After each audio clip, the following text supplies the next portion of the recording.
France moo leen ko baaxee ci ndimbalul Union européenne. sant leen gërëm leen bu baax a baax ci tàmm yeeg safoo gi ci Sen TV chaîne leader mbokk yaa xarit yi dal leen ak jàmm ci seen émission Sen Show di ñetteelu numéro bu ay bés bi ñu am mbégte saa su ne nun koy waxee rek di dalal suñuy gan waxtaan ak ñoom tolluwaayuk réew mi ak actualité surtout tey nag am nañu mbégte lool dalalaat fi maître Moussa Sarr di avocat à la cour daañu waxtaan ak moom actualité ak li nga xam ne soxal na réew mi également mu mën ci gindi askan wi bu baax a baax maître nuyu nañu la bu baax a baax amati mbégte dalal la ci Sen TV rawatina Sen Show. maa ngi lay nuyu Mohamed di nuyu téléspectateurs yëpp. di am mbégte di fi ñëwaat parce que gëj naa fi lool. quand même ça fait très longtemps. bien sûr di nuyu également Soxna Ndeye. ak Sénégalais yëpp ñuy seetaan. très bien du ma ci wéet benn yoon ni mu ko waxee émission bi dinañ ci ànd ak Ndeye Dimet Ndaw léegi lay doon mbokk yi kon ñu tàbbi ci waxtaan bi.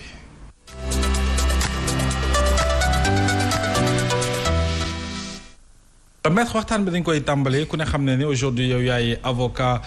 bu Kilifeu ak Simon alors aujourd'hui duñu delluwaat ci fay li ñu leen tegee loxo waaye dafa am sortie boo def yàggul dara ayu bés nga ne li ñu leen di toppee bu ñu xoolee am na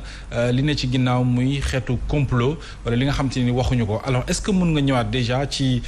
boobuleeg dossier ak li nga jàppee complot. Écoutez effectivement man ci avocat Simon ak Kilifeu la bokk comme nu nga ko waxee les faits moom du ma ci ñëw parce que le dossier à l'instruction et je suis tenu au secret de l'instruction donc loolu du ma ci ñëw ci li ñu mën a wax li ma waxoon ne y a une part de complot mooy ni procédure bi tëddee dafa am loo xam ne ku ko gis foo jaar dénoncé ko te forcément day tey xel moo tax ma ne y a une part de complot. de complot absolument. parce que ci ni mbir mi demee. ba ni ñu tëddee kaso. am na lu bari luy tey xel. te bu nekkoon ne yoon rek a tax. ñu jóg jàpp naa ne du demee noonu kese. lu tax dañu gis benn vidéo boo xam ne depuis le mois de juillet. su ma juumul c'est vers le 23 juillet la génn su ma juumula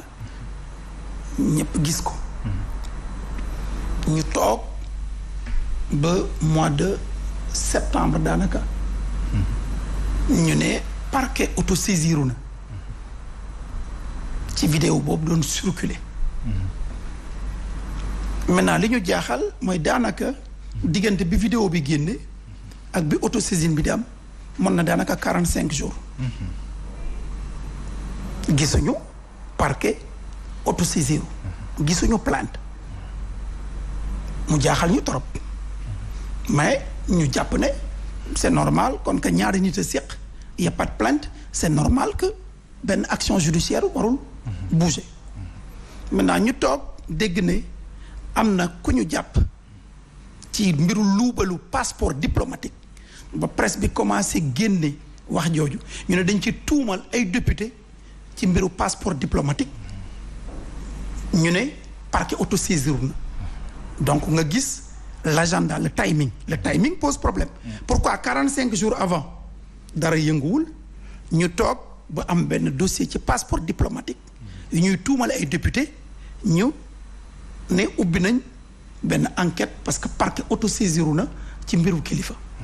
donc boo xoolee timing day tey xel mu mel ni ab contre-feu bu ñuy ubbi pour ñu bañ a wax rek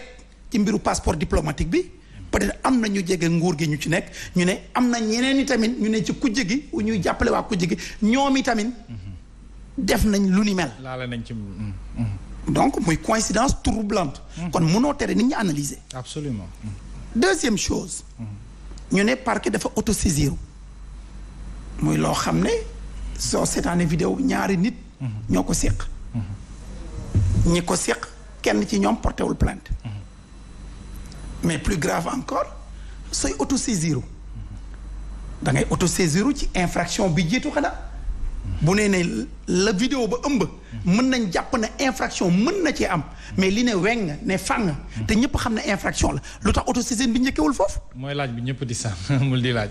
la vidéo bi ñu gis. la collecte est illicite. c'est une infraction boo xam ne article 363 bis du code pénal daf ko sanctionné mu ne fàng pendant 45 jours mu troubler manifestement et gravement l'ordre public te parquet autosaisineul muy une autosaisine sélective muy une justice sélective et au regard de la loi tous les citoyens sont égaux devant la loi mu nekk lu ñëpp donc mu nekk loo xam ne dafa tey xel d'accord li ne fàng di infraction kenn tudd ko ka collecter information bi ka enregistrer toppuñu ko ka génne jéemuñu xool xam la toppuñu ko ka ko diffuser toppuñu ko te ci yoon ki filmer ki génne ki diffuser ñoom ñëpp yoon daf leen daan te infraction bi ne fàng dans l'espace public très bien balaa ñu dem ci donc à partir de ce moment-là il est légitime que moi en tant que citoyen en tant qu'avocat que je me dise qu'il y a une part de complot mieux une plainte a été déposée pour collecte et diffusion ñan ñoo déposé plainte bi les avocats que nous sommes boobu ba léegi dara yënguwul te ci diggante bi motul une semaine am na ñoo xam ne dañ ne dañu jege nguur gi dafa am lu ñu leen tuumal mais waa DIC ñu ngi convoqué ñun ba léegi waa DIC waxaguñ ñu tooy na wow na donc loolu il faut que ñu dénoncer ko il faut que mu tey suñu xel il faut que ñu ñaaw ci njort loolu kenn mënuñu ko teree wax kon buñ la déggee jàpp nga ne mbir mi bu tegoon ci yoon bu awoon ni mu waroon a aw aujourd'hui Kilifeu ak Simon mën nañu bañ a nekk ci kaso bi jamono ji li ma xam daal mooy bu tegoon ci yoon ki filmer ki génne CD bi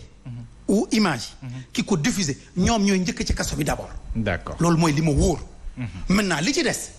un débat peut se poser peut-être nañ ci egg ci débat bi est-ce que collecte boobu ça peut servir de preuve oui ou non kooku c'est un débat d'accord c'est un débat ñu bàyyi mais li wóor moom ñi collecte information boobu ñi collecte image yi diffuser ñoom heure bi waroon leen fekk kaso bu yàgg c'est clair alors ñu bàyyi Dimet moom itam mu introduire ci biir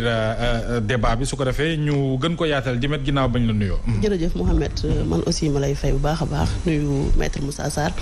remercier ko ci temps bi mu dagg yëpp ñëw dëgg yàlla alors yaa ngi woon ci mbiru Kilifeu ak Simon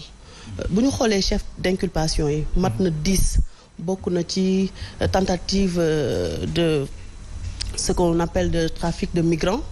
wax nañ ci aussi faux et usage de faux ak yu ni mel est-ce que tey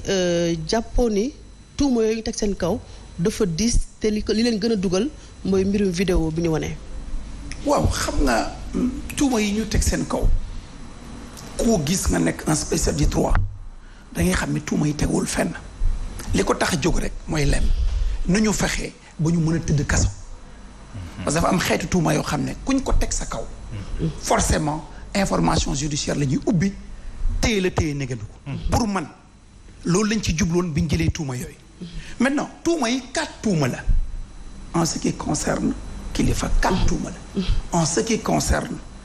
Simon 3 tuuma la d'accord pour Kilifeu association de malfaiteurs la corruption tentative de faux dans un acte administratif tentative de trafic de migrants mooy pour Kilifeu pour Simon association de malfaiteurs ñoo ko bokkle tentative de faux dans un document administratif tentative de trafic de migrants donc kii ñeent tuuma lañ ko teg kii ñu teg ko ñett tuuma mais boo seetee tuuma yooyu li ko tax a jóg lenn rek la mooy pour mën leen téye dans les liens de la prévention parce que au départ lu ñu doon enquête dañ doon wax mbiru escroquerie dafa escroquer visa mooy dafa am dañ koy doon tuumal ne dafa jël alalu jàmbur pour wutal ko visa il est vrai au départ de l'enquête loolu la woon lañ leen doon toppee maintenant parquet nag mooy maître des poursuites am na sañ-sañ bu police jëlee benn infraction bu dossier bi yegsee si moom mu ne d'accord naa ci li ñu qualifié ou d'accord uma ci loolu sañ-sañi parquet la kenn du na table loolu mais du tere bu ñu jëlee ay tuuma yoo xam ne amul benn rapport ak les faits du dossier c'est normal nit ñi jàngat ko mais tuuma yooyu ñu jël jotewul dara ak coow li kon à partir de ce moment là li ñu mën a wax mooy lenn li ko tax a jóg tuuma yi mooy lenn lu dul téye leen yokk ci ñaaw njort bi ñu amoon parce que gis un procédé scandaleux enregistré nit